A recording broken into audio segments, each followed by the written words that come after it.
Well, I just want to do a little update video on this. It's like a $30 electric knife sharpener. And some people say, oh, it's too bad. You don't want to have that because you're a real knife connoisseur. Well, this knife is 10 bucks. And it's made out of AUS 8 steel, stainless steel, which is some good stuff, but it's kind of hard to sharpen. 10 bucks, you know, it's not bad. But when you have a blade like this and it's shaped like that, those are kind of hard to sharpen with a stone. Plus, if you got AUS 8 stainless steel, that's some pretty tough stuff to sharpen. It doesn't get dull that quick, but you know, and for 10 bucks, it's a crazy good deal. But when, like I said, when you got a blade that's shaped like that, it gets, you know, it comes out like that. It's kind of hard to do it. So with this, I'm using the coarse side. No problem. Because it just follows the whole blade. And the other thing is, if you want to get a really good point, you can sharpen right here on the end. Which is what I did on this knife. Because, you know, one thing I don't like about the clip point knives is that the point on them isn't that pointy. Sometimes you're trying to start something and that point isn't that pointy. I actually sharpened the tip on the other side here. I took like this.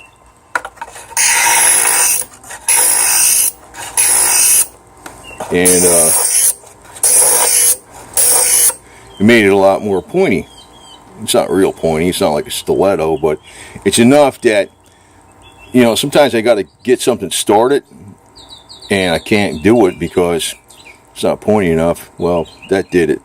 And of course, this thing I made some serrations in there. Also used was a Dremel tool, so that's good for like wire stripping, and sometimes even just these few serrations I made. That's good for like if you're cutting some plastic or like a rope. Usually nylon plastic or anything that's kind of thick plastic. It's kind of tough to do. Now this thing, I can't really. What you could do is it doesn't quite fit in here, but it does. You know, it makes the plastic on here kind of bows out a little bit when you use that. I'd have to hold this with two hands, but you could sharpen this. I'd have to hold this down, and you put a little oil on there so it slides through here, this gap, and I could sharpen that with this thing too, that big thing. So I mean, for 30 bucks, you know, somebody's gonna say, your knives are, you know, they wear down it. You know, I had a Winchester, $5 Winchester knife. Now I got a whole pile of knives, but I was using it for like mechanic work. It was just a regular folder knife. It had some serrations on it for like wire stripping and stuff. That's what I use the serrations for mainly.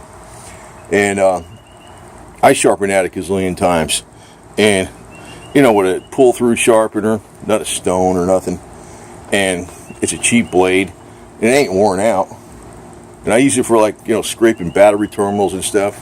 Right there, Onyx the cat. I think it's Feather or something. That's Onyx over there, and Onyx and Dixie, two sons. So, to me, for average everyday person, man, this thing is well worth it. By the way, this is my Bedini Renaissance battery charger. I'm putting it on the El Camino battery. It's a big 27 group battery in there. That thing. You can have a battery last you 10 years with that thing. It desulfates it. It's pretty good. I've been using that for a number of years. Every once in a while I put my batteries on it so they come back to refresh like new again. But you know, this thing, you know, a lot of these things like this, you think, you know, some people say, don't do this, don't do that, and you know, you'll see these videos on, you know, the guy's like a real woodsman. He's got this like $200 knife. Well, you don't want to put a $200 knife through that, you know. But I guess you could. I don't think it's going to wear it out too. The freaking thing, I mean, it probably lasted 2 decades or something, even before you wore it out with that thing. But, you know, they'll use like the sharpening steels and the Japanese stones and stuff, wet stones and dry stones. I don't know. All this fancy stuff. I don't use it. And I got some better knives. I mean, I don't actually use those because actually the stuff I use a knife for, it's kind of like Usually stuff you wouldn't want to use a good blade for. Like it could be scraping corrosion off of metal. You know, for like the battery terminal or some wires or something, or you know, cutting through something, and all of a sudden there's some wires in there, and you're cutting through the wires. So I use the cheap stuff, and you know, but something like this with OS8 steel, this thing don't get dull fast, but it is a pain to sharpen. But this is a good candidate for using the pull-through sharpeners. Basically, it's not electric, but it's like it's just real small. It's just a little thing you pull it through like this, but it's real small. It's not electric. They work too. I mean, some people say they're no good, but they're okay. They're okay. But you know, I love this little thing. For $30, it sharpens stuff that I was having a hard time sharpening because of the weird curves on it and stuff. It's well worth it. I got enough of Amazon, something like that, but you know, they got stuff out there that costs a lot more money and does the same thing. And if it sharpens stuff like this, I've done it. Like I said, just put some oil on the blades because it doesn't quite fit in here. This thing kind of opens up a little bit and it has a little resistance. So I put a little oil on the blade and it goes through here, sharpens it up nice. This thing is sharp, man. Big old axe thing, basically. This is one of those 2-for-1 specials on Bud K. It's kind of like an axe almost. I keep this in this thing in my little Suzuki 4x4. So, right, my little friend there.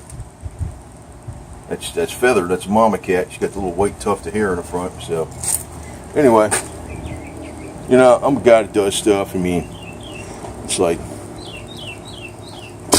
I figure out what the hell works and I just pass it on because I don't like, you know, you can spend all the money in the world on this fancy.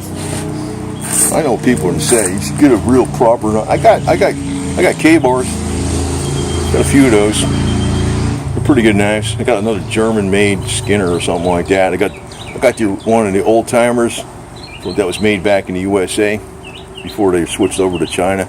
Got one of those too. I got several really good knives, but I mean, I don't know if they're really good, but they're good quality knives. But I found the cheap stuff, they don't screw up either. And I guess if you're going to be out there in the woods and you're playing survival for real, you want to take the best knife you can possibly have, right? Like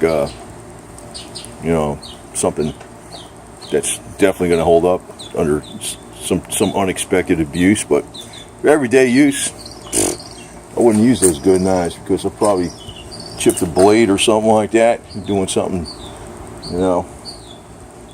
Like I said, I don't really, I could have been scraping off some gasket material or weather stripping material or something like that and scraping off some rust. Whatever, digging into something so I can pry something out. I use cheap knives for that stuff. When they get dulled up, just throw them in that. So that's only $30. It makes it a tedious. This is the coarse side, and that's the fine side. Let's go through each side. But it does all kinds of blades, big ends, a lot bigger than it's supposed to, too. I mean, this thing's basically a machete. So it's not supposed to work with machetes, but I sharpened the machetes with them. I sharpened the other one in there too. I think it's the S-wing machete. Sharpened it in that too. So it's a damn good freaking sharpener for freaking $30, man. Can't beat it.